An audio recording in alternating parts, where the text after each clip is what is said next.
Hola, abuelo. Me llamo Marcelo, tengo 38 años y vivo en Irapuato, en el interior del estado de Guanajuato.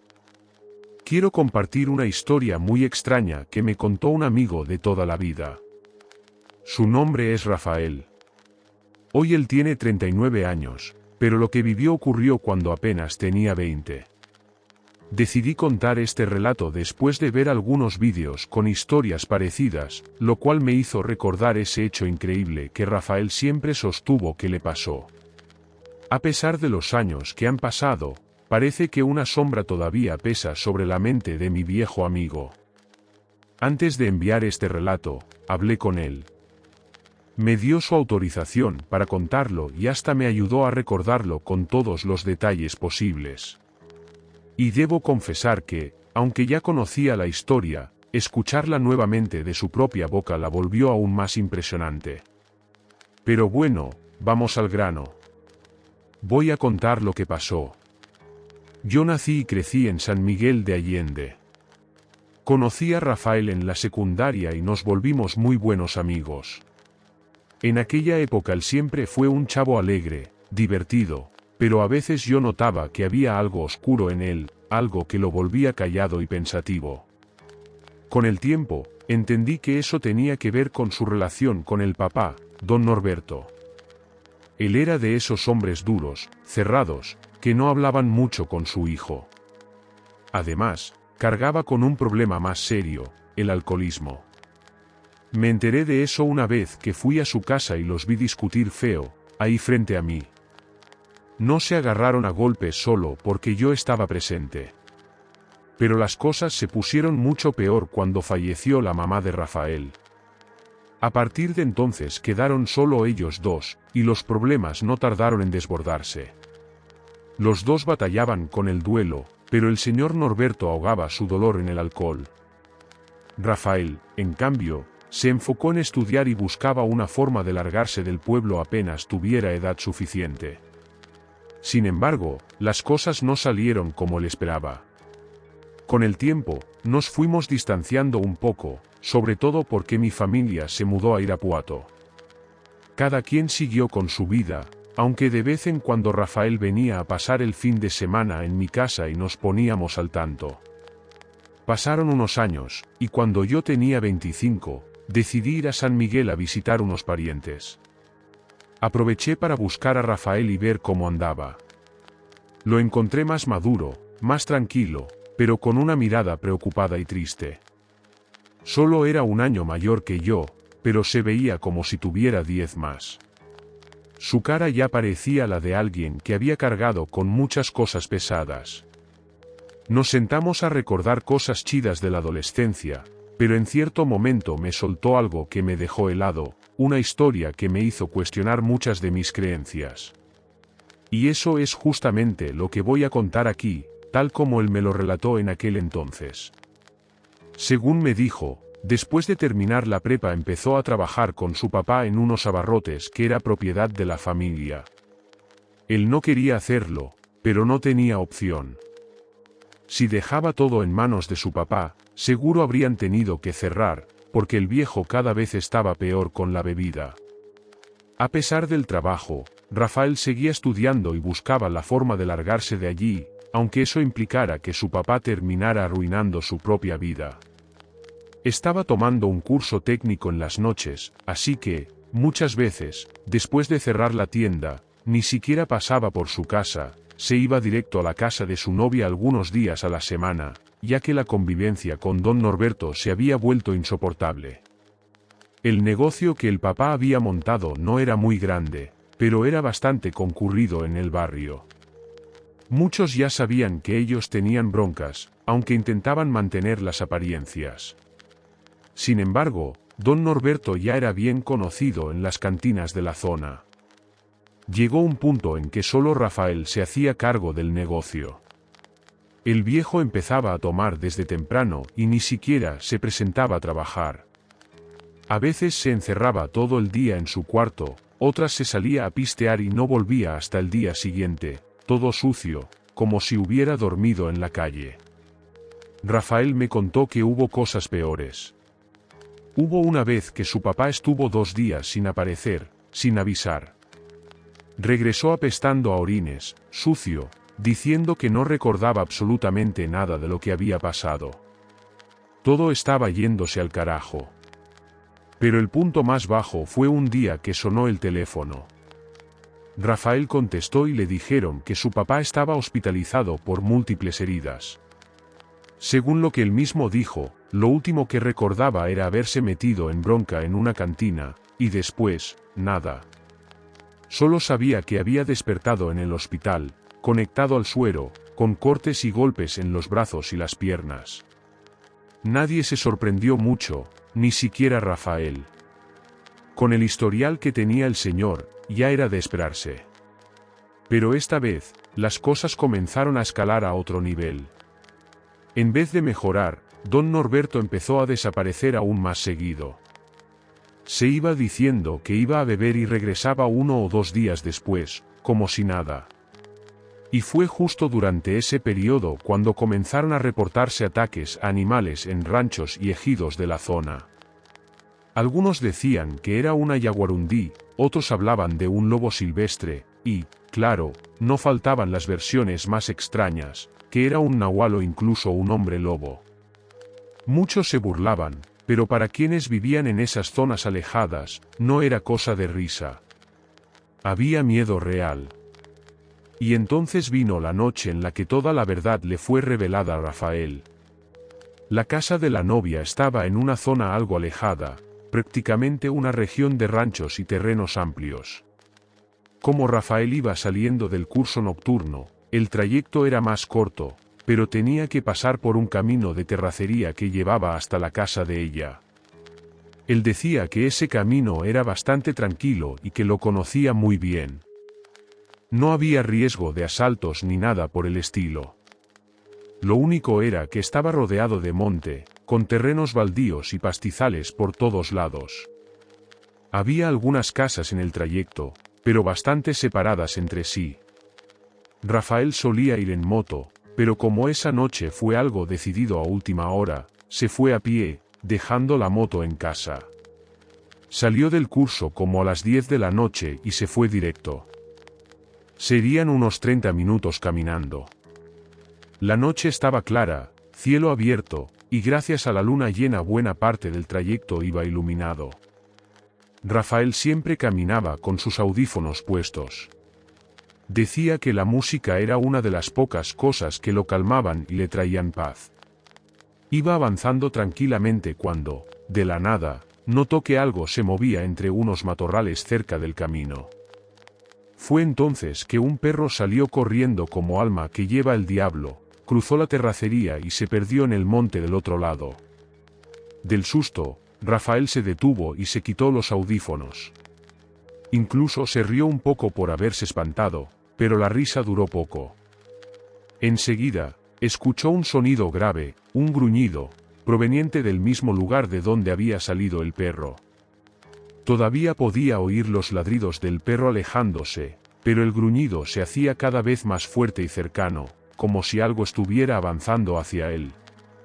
Rafael pensó que tal vez era otro perro que estaba persiguiendo al primero. Siguió caminando, alerta, mirando a los lados, preparado por si tenía que salir corriendo. Faltaban menos de 2 kilómetros para llegar a casa de la novia, serían unos 10 minutos de caminata. Apresuró el paso, intentando mantener la calma, pero el sonido lo seguía acompañando.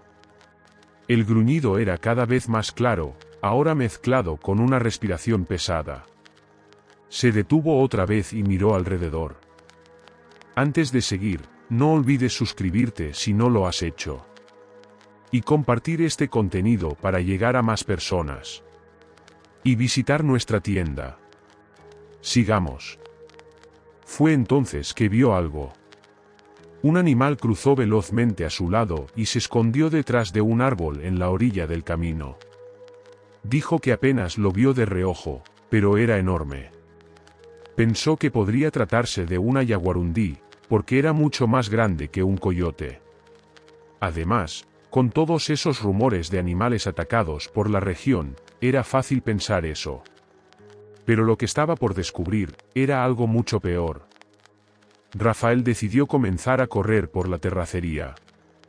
Ya tenía a la vista el portón de la casa de su novia, pero aún faltaban unos 500 metros. Fue entonces que escuchó unas pisadas pesadas salir del monte, y al voltearse, vio la bestia corriendo con todo hacia él por la orilla del camino. Estaba justo al lado de los arbustos.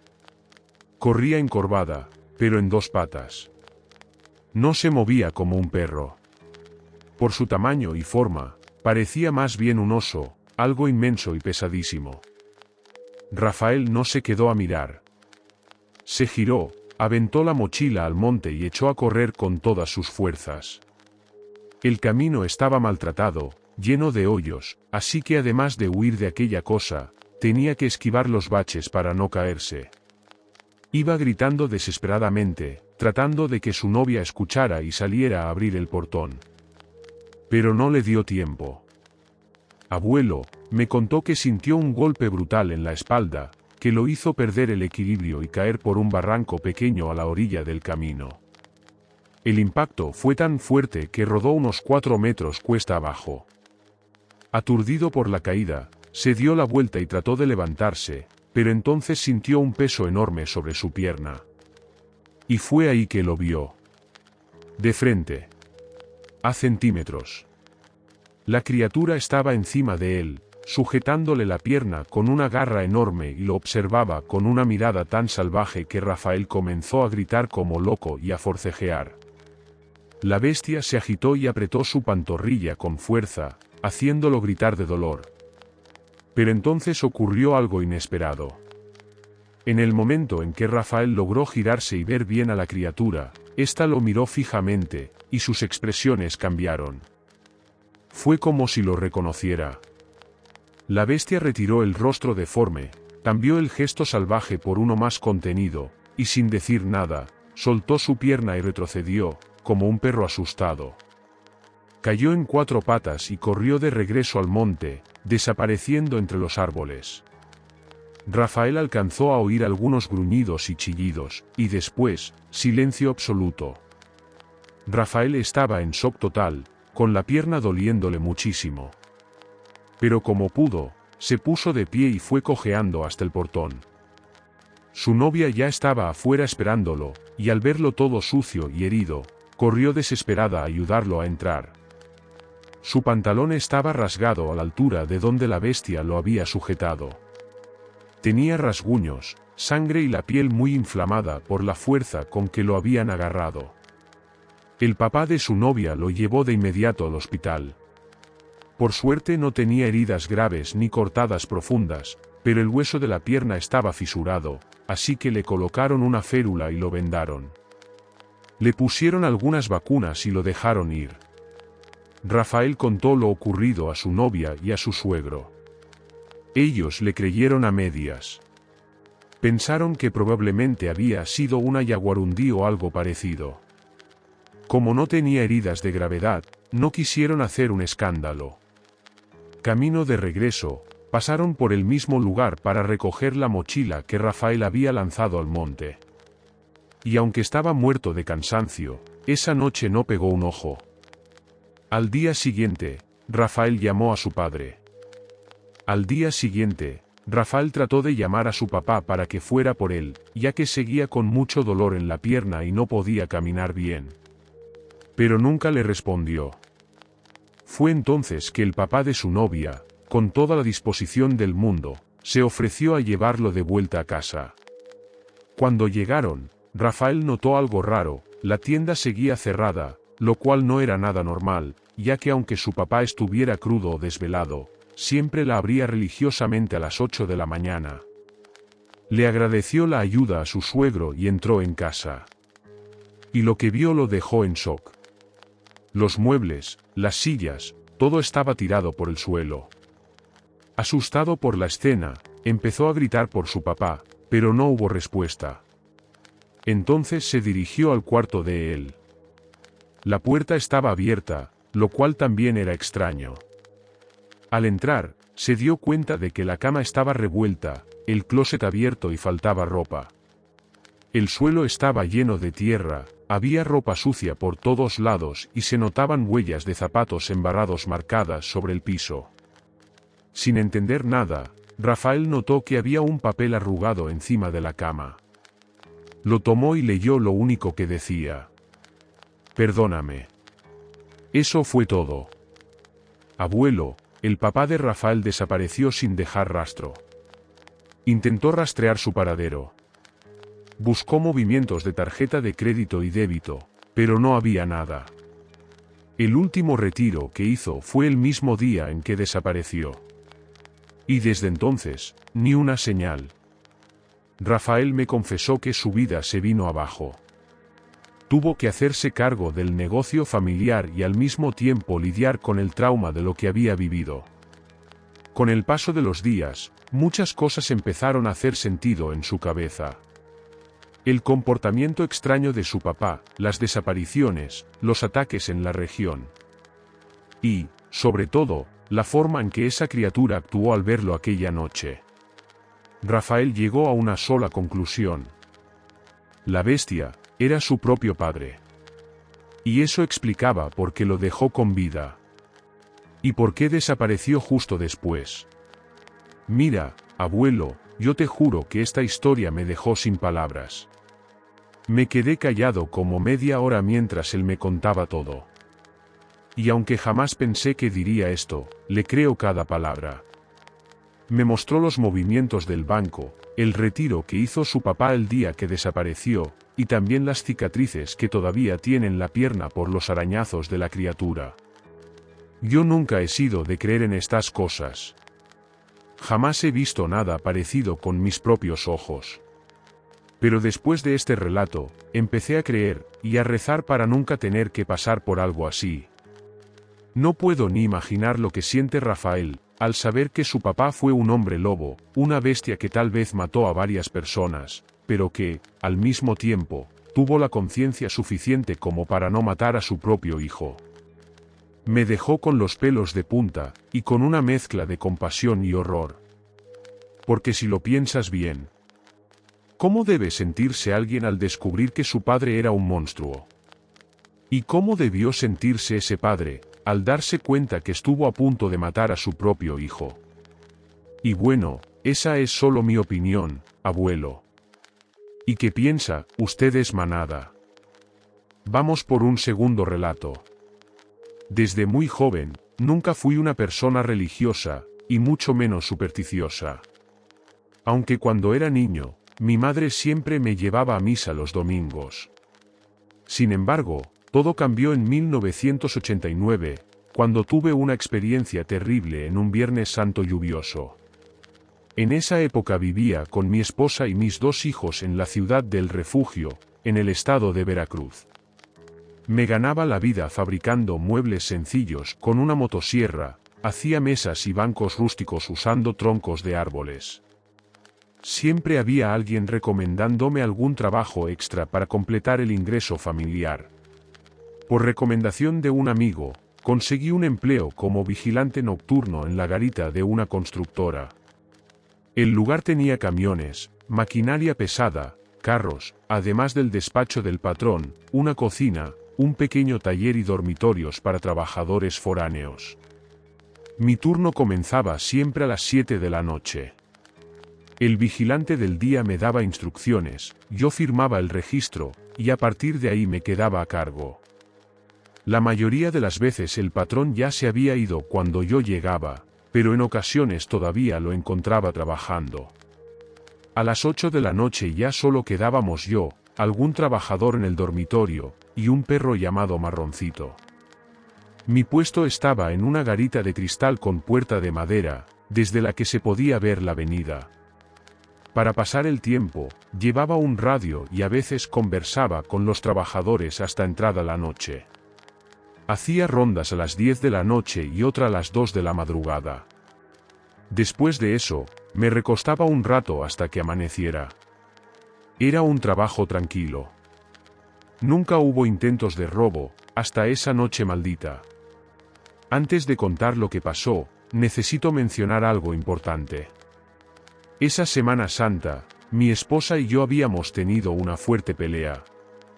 Mis hijos tenían 18 y 12 años en aquel entonces. Ese Viernes Santo bien pude quedarme en casa, pero decidí trabajar para avanzar en una mesa que estaba fabricando. Mi esposa me había pedido que comprara unas cosas por la mañana, pero como estaba concentrado, me olvidé por completo. Cuando llegué a casa y notó que no había llevado lo que pidió, empezamos a discutir.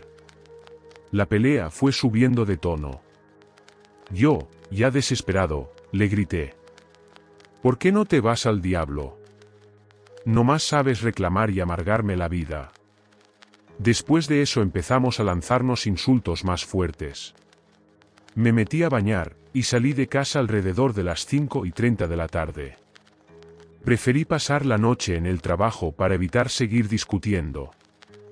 Ese día, a las 6 de la tarde, comenzó a llover con mucha fuerza. Cuando llegué al trabajo, el otro vigilante me informó que, como era feriado, todos los trabajadores del dormitorio habían sido enviados a casa. Esa noche estaría completamente solo yo y Marroncito. La tormenta estaba muy fuerte, así que me quedé en la garita escuchando la radio y decidí no hacer la ronda de las 10 de la noche. En algún momento me quedé dormido, pero desperté con un trueno aterrador. Eran como la 1 de la mañana. Marroncito estaba inquieto, gruñía bajo y no dejaba de moverse. De pronto salió de la garita y se quedó mirando fijamente hacia el muro detrás del despacho del patrón. Pensé que podía ser un gato, pero había algo que me puso alerta. Los rayos iluminaban por segundos la zona de la cochera. En uno de esos destellos, vi algo que me heló la sangre. Una figura saltando el muro. Tomé la linterna y un palo grueso que tenía cerca, y avancé con mucho cuidado hacia la parte trasera del despacho. Cuando apunté con la linterna, vi algo que hasta hoy me da escalofríos. Era un perro negro enorme, pero caminaba en 2 patas. Parecía más bien una persona. Estaba de espaldas, pero de repente se giró y me miró directo. Sus ojos eran rojos brillantes y reflejaban una mirada aterradora. Gruñó, mostrando unos colmillos afilados. Corrí de inmediato. Marroncito saltó para enfrentarlo, pero la criatura lo derribó con facilidad. Recordé que los dormitorios estaban vacíos, y que la garita no era segura. Corrí a uno de los cuartos y cerré la puerta con seguro. Desde la rendija de la ventana, vi al monstruo rondando entre los camiones, como si me estuviera buscando. Dio un golpe tan fuerte a la pared que sentí que los oídos me iban a estallar. Escuchaba su respiración pesada, y sus pasos, muy cerca. Toda esa noche fue un infierno. No fue sino hasta que amaneció, que por fin la criatura se fue.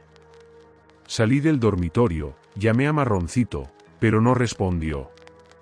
Fui a los fondos del despacho y ahí lo encontré, muerto. La escena fue horrible. Con miedo de que nadie me creyera, recogí sus restos y los escondí entre el monte. Borré las huellas que había dejado la criatura, y esperé a que llegara el vigilante del día. Cuando llegó, me fui directo a casa. Mi esposa, al verme en ese estado, no dijo nada. Solo me escuchó. Ese mismo sábado, aunque era feriado, llamé a mi jefe. Le dije que si no me cambiaba al turno de día, renunciaba. Él no aceptó, y ese mismo momento, renuncié para siempre. Jamás volví a pisar ese lugar. Solo pensar en ver de nuevo aquella cosa me paraliza. Buenas noches. Antes de aullarle a la luna. Piensa que el verdadero monstruo no siempre tiene colmillos ni garras. A veces camina entre nosotros, con rostro humano. Y es aquel que abandona a un ser inocente. Que deja a un perro o a un gato temblando de frío en una calle vacía. Sin comida, sin techo, sin amor. Adopta, no compres. Cuida, no abandones. Porque al final del día, los verdaderos héroes no llevan capa. Llevan croquetas, una cobijita y un corazón enorme. El abuelo cazador Nahual te lo dice. Hay muchas bestias allá afuera. Pero también hay muchas almas esperando un hogar.